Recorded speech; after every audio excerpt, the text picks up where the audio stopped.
नमस्कार दर्शक बंधु आपणकर जदि मेष राशि होइथाए तेबे एही भिडियोटी आपणक पई बहुत अधिक गुरुत्वपूर्ण रही कारण एही 2026 वर्षर जुलाई मासरे हेबा पई जाउछि महापरिवर्तन।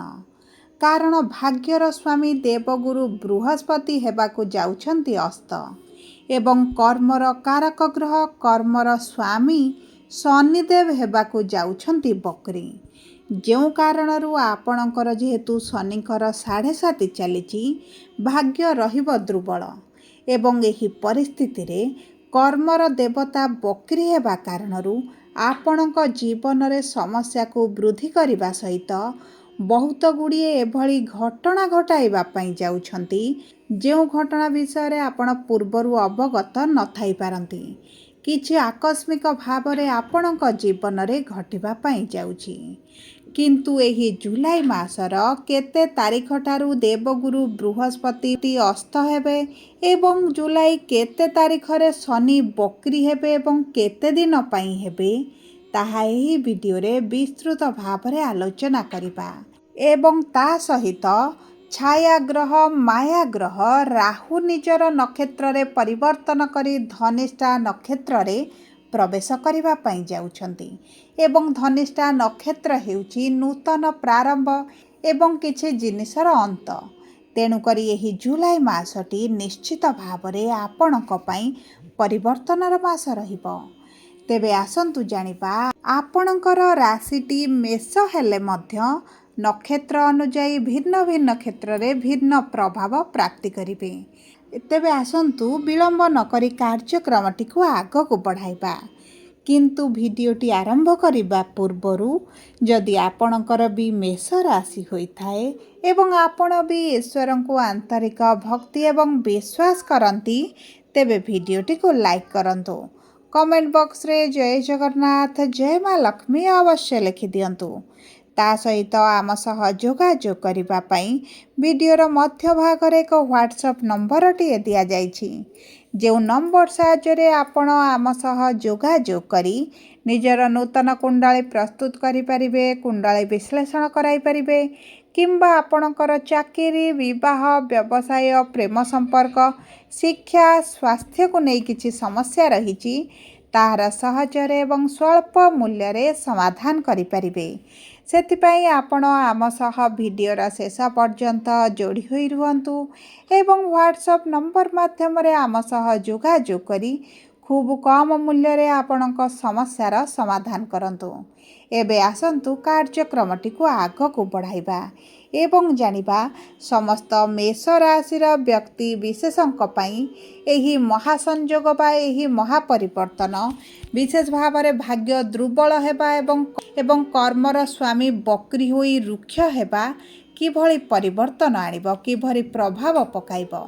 तेबे सर्वप्रथमे जानिबा अश्विनी मेष राशि बा 1/1 मेष राशिर व्यक्ति विशेष मानकर नक्षत्राधिपति हेउछन्ति केतु एवं केतु विराजमान करिछन्ति आपणक राशिर पंचम भावरे।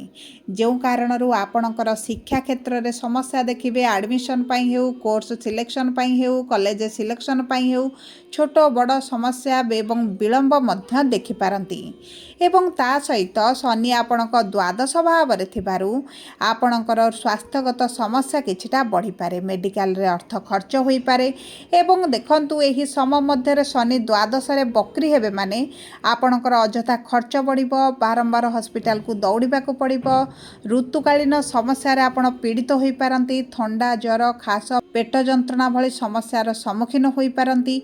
एकादश भावरे राहु विराजमान करिथिबारु एवं निज नक्षत्र रे परिवर्तन करी धनिष्ठा नक्षत्र रे प्रवेश करिथिबारु आपणकर कर्म क्षेत्र रे अवश्य लाभ वृद्धि घटिबो किंतु मासर द्वितीयार्धरे मासर प्रथमार्धरे कर्म क्षेत्र रे मध्य आपण समस्या देखि पारंती।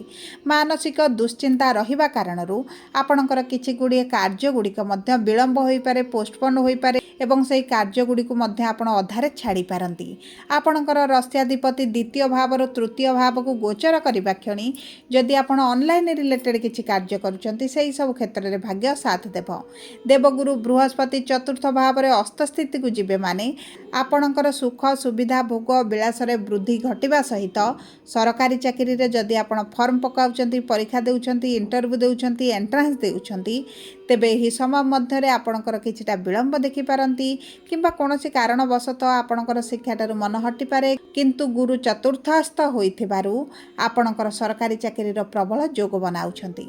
ଏବେ ଆସନ୍ତୁ ଜାଣିବା ଦ୍ୱିଜା ମେଷ ରାଶି 2/1 ମେଷ ରାଶିର ବ୍ୟକ୍ତି ବିଶେଷମାନଙ୍କର ନକ୍ଷତ୍ରାଧିପତି ହେଉଛନ୍ତି ଶୁକ୍ର, ବିରାଜମାନ କରିଛନ୍ତି ଚତୁର୍ଥ ଭାବରେ। ସପ୍ତମାଧିପତି ହୋଇ ଚତୁର୍ଥ ଭାବରେ ବିରାଜମାନ କରିଥିବାରୁ ଆପଣଙ୍କ ଦାମ୍ପତ୍ୟ ଜୀବନରେ ଶୁଭ ପରିବର୍ତ୍ତନ ପ୍ରାପ୍ତ କରିବେ। ଆପଣଙ୍କ ପତି ପତ୍ନୀଙ୍କ ମଧ୍ୟରେ ପୂର୍ବରୁ ଯଦି ସମସ୍ୟା ଚାଲିଛି ତାହା ଦୂର ହୋଇଯିବ। ପାରିବାରିକ ସ୍ଥିତିରେ ଆପଣ ପରିସ୍ଥିତି ଭଲ ଦେଖିବେ ଏବଂ ଆପଣ ଯଦି ବ୍ୟବସାୟୀ ଅଛନ୍ତି, ଅନଲାଇନ୍ ରିଲେଟେଡ୍ କିଛିଟା କାରବାର କରୁଛନ୍ତି, ସେହି ସବୁ କ୍ଷେତ୍ରରେ ଶୁଭ ଫଳ ପ୍ରାପ୍ତି କରିବେ। ଏବଂ ଦେଖନ୍ତୁ ଆପଣଙ୍କର ରୋଗ ପ୍ରତିରୋଧକ ଶକ୍ତି କମ୍ ହେବା କାରଣରୁ କିଛିଟା ଋତୁକାଳୀନ ସମସ୍ୟାରେ ପୀଡ଼ିତ ହୋଇପାରନ୍ତି, ବିଶେଷ ଭାବରେ ପେଟ ସମସ୍ୟା କିଛିଟା ଅନୁଭବ କରିପାରନ୍ତି। ଏବଂ ଆପଣଙ୍କର ଶନି ଦ୍ୱାଦଶ ଭାବରେ ଥିବାରୁ ଯଦି ଆପଣ ବିଦେଶ ଯାତ୍ରା କରିବା ପାଇଁ ଚାହୁଁଛନ୍ତି, ଏହି ସମୟ ମଧ୍ୟରେ ବିଳମ୍ବ ହୋଇପାରେ, କିନ୍ତୁ ଆପଣଙ୍କର ତୀର୍ଥଯାତ୍ରା ଧର୍ମଯାତ୍ରା ହେବାର ସମ୍ଭାବନାଟି ଦେଖାଯାଉଛି। ଏବଂ ତା ସହିତ କର୍ମାଧିପତି ଏବଂ ଦଶମ ଭାବର ସ୍ୱାମୀ ଶନି ହୋଇ ଦ୍ୱାଦଶ ଭାବରେ ଥିବାରୁ କର୍ମ ସମ୍ବନ୍ଧିତ କିଛିଟା ଟ୍ରାଭେଲ୍ ହୋଇପାରେ, କର୍ମରେ ପରିବର୍ତ୍ତନ ହୋଇପାରେ, ଚାକିରି ପରିବର୍ତ୍ତନ ହୋଇପାରେ, ପୋଷ୍ଟରେ ପରିବର୍ତ୍ତନ ହୋଇପାରେ, କିଛି ବ୍ୟକ୍ତିମାନଙ୍କର ଚାକିରି ଚାଲିଯିବା ଭଳି ପରିସ୍ଥିତିର ସମ୍ମୁଖୀନ ହୋଇପାରନ୍ତି। କିନ୍ତୁ ଆପଣଙ୍କର ନୂତନ ଚାକିରିର ମଧ୍ୟ ଅତି ପ୍ରବଳ ଯୋଗ ବନୁଛି। ଯଦି ଆପଣ ନୂତନ ବ୍ୟବସାୟ ଆରମ୍ଭ କରିବା ପାଇଁ ଚାହୁଁଛନ୍ତି, ନୂତନ ଚାକିରି ପ୍ରାପ୍ତ କରିବା ପାଇଁ ଚାହୁଁଛନ୍ତି, ମନପସନ୍ଦର ଜବ୍ ଚାହୁଁଛନ୍ତି, ତେବେ ଏହିସବୁ କ୍ଷେତ୍ରରେ ଶୁଭ ଫଳ ପ୍ରାପ୍ତି ହେବ। କର୍ମକ୍ଷେତ୍ରରେ ମାନ ସମ୍ମାନ ବୃଦ୍ଧି ଘଟିବା ସହିତ କର୍ମକ୍ଷେତ୍ରରେ ଆପଣଙ୍କୁ ପ୍ରଶଂସିତ ମଧ୍ୟ କରାଯାଇପାରେ।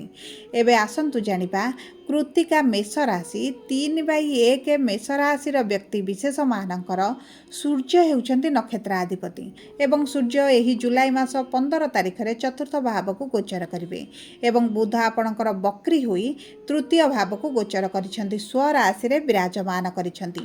ଏକ୍ସପୋର୍ଟ ଇମ୍ପୋର୍ଟ ରିଲେଟେଡ୍ ଯଦି କିଛି କାର୍ଯ୍ୟ କରୁଛନ୍ତି, ଆପଣଙ୍କର ଆୟରେ ବୃଦ୍ଧି ଘଟିବ, ରୋଜଗାରରେ ବଢ଼ତି ଆସିବ। ପାର୍ଟନରସିପ୍ ବ୍ୟବସାୟ ଯଦି କରୁଛନ୍ତି, ସେହି ସବୁ କ୍ଷେତ୍ରରେ ଶୁଭ ଫଳ ପ୍ରାପ୍ତି କରିବେ। ସନ୍ତାନ ପ୍ରାପ୍ତିରେ କିଛିଟା ସମସ୍ୟା ଦେଖିପାରନ୍ତି। ସନ୍ତାନଙ୍କ କ୍ୟାରିୟରକୁ ନେଇ, ସନ୍ତାନଙ୍କ ଭବିଷ୍ୟତକୁ ନେଇ ଆପଣଙ୍କର ଚିନ୍ତାଟି ବୃଦ୍ଧି ଘଟିପାରେ।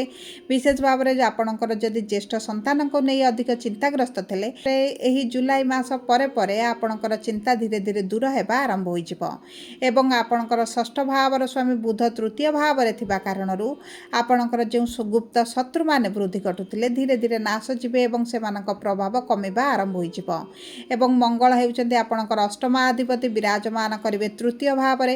ଏହି ସମୟ ମଧ୍ୟରେ ପୈତୃକ ସମ୍ପତ୍ତିକୁ ନେଇ ଯଦି କିଛି ଡିସ୍ପ୍ୟୁଟ୍ ଚାଲିଛି କିମ୍ବା ଆପଣଙ୍କ ବିରୁଦ୍ଧରେ କିଛିଟା ଷଡ଼ଯନ୍ତ୍ର ହେଉଛି, ତେବେ ସେଥିରୁ ଆପଣ ବାହାରକୁ ଆସିବେ। କିନ୍ତୁ ଆପଣଙ୍କର ଏହି ସମୟ ମଧ୍ୟରେ ବ୍ଲଡ଼ ରିଲେଟେଡ୍ ସମସ୍ୟା ଦେଖାଦେଇପାରେ, ରକ୍ତଚାପର ସମସ୍ୟା ମଧ୍ୟ ବଢ଼ିଯାଉଛି।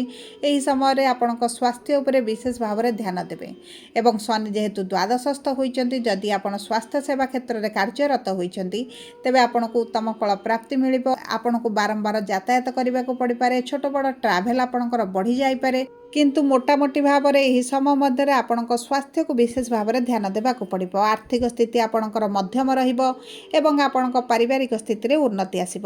ସବୁପରେ ଅଶୁଭତ୍ୱକୁ ଦୂର କରି ଶୁଭାଶୁଭ ଫଳ ବୃଦ୍ଧି କରିବା ପାଇଁ ଆପଣ ପ୍ରତ୍ୟେକ ଦିନ ହନୁମାନ ଚାଳିଶା ପାଠ କରନ୍ତୁ। ଓମ୍ ନମଃ ଶିବାୟ ମନ୍ତ୍ର ପ୍ରତ୍ୟେକ ଦିନ ଜପ କରନ୍ତୁ। ଚେଷ୍ଟା କରନ୍ତୁ ମଙ୍ଗଳବାର, ଶନିବାର ଦିନ ହନୁମାନଙ୍କ ମନ୍ଦିରରେ ଚମେଲି ତେଲ ସିନ୍ଦୁର ଅର୍ପଣ କରିବା ପାଇଁ। ସୂର୍ଯ୍ୟଙ୍କୁ ପ୍ରାତଃ ସମୟରେ ଜଳ ଅର୍ପଣ କରନ୍ତୁ। ଛୋଟ କନ୍ୟାମାନଙ୍କୁ କିଛିଟା ଖାଦ୍ୟ ଦାନ କରନ୍ତୁ। କୁକୁରମାନଙ୍କୁ ଆପଣ କିଛି ନା କିଛି ଖାଦ୍ୟ ପ୍ରତିଦିନ ଦିଅନ୍ତୁ, ଆପଣଙ୍କ ପାଇଁ ଶୁଭଦାୟକ ରହିବ। ଯଦି ଆପଣଙ୍କର ମେଷ ରାଶି ହୋଇଥାଏ, ଭିଡ଼ିଓଟି କିଭଳି ଲାଗିଲା କମେଣ୍ଟ ବକ୍ସରେ ଲେଖି ଜଣାନ୍ତୁ। ଯଦି ଆପଣଙ୍କ ପ୍ରିୟଜନଙ୍କର ମେଷ ରାଶି ହୋଇଥାଏ, ଭିଡ଼ିଓଟି ତାଙ୍କ ସହିତ ସେୟାର କରନ୍ତୁ। ଯଦି ପ୍ରଥମ ଥର ଆମ ଚ୍ୟାନେଲକୁ ଆସିଛନ୍ତି, ଚ୍ୟାନେଲଟିକୁ ସବସ୍କ୍ରାଇବ୍ କରନ୍ତୁ। ପାଖରେ ଥିବା ବେଲ୍ ଆଇକନ୍କୁ ପ୍ରେସ୍ କରନ୍ତୁ। ଧନ୍ୟବାଦ।